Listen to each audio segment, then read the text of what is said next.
Pay later, solusi belanja sekarang, tapi apakah ini riba? Yuk, kita bahas lebih lanjut.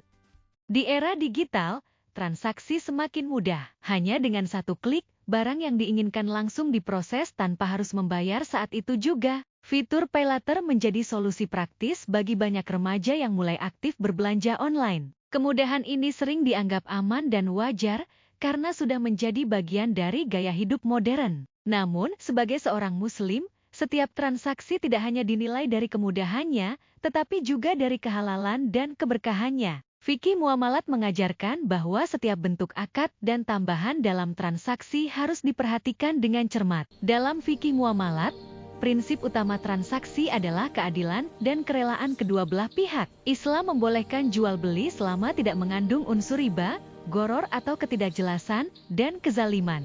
Allah menegaskan dalam Al-Quran Surah Al-Baqarah ayat 275 bahwa jual beli dihalalkan dan riba diharamkan. Perbedaan mendasar antara jual beli dan riba terletak pada adanya tambahan yang disyaratkan karena penundaan pembayaran. Oleh karena itu, penting bagi remaja memahami struktur akad sebelum menggunakan layanan keuangan digital.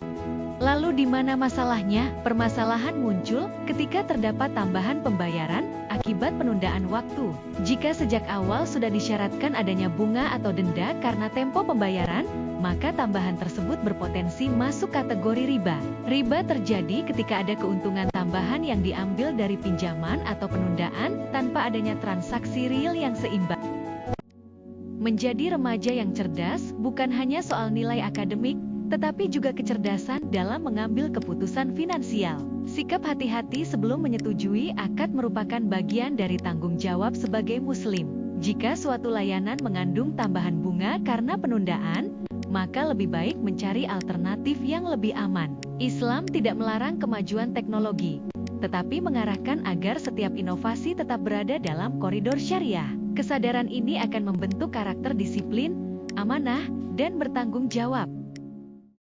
Fikih muamalah bukan sekadar teori di sekolah, melainkan pedoman hidup dalam setiap aktivitas ekonomi. Remaja yang membiasakan diri memahami hukum transaksi sejak dini akan tumbuh menjadi pribadi yang jujur dan profesional. Keberkahan tidak selalu terlihat dalam jumlah harta, tetapi terasa dalam ketenangan hati dan kemudahan urusan. Dengan memahami prinsip muamalah, remaja dapat menjadi generasi yang tidak hanya cerdas secara intelektual, tetapi juga kuat secara spiritual. Bijak dalam transaksi hari ini adalah investasi keberkahan untuk masa depan.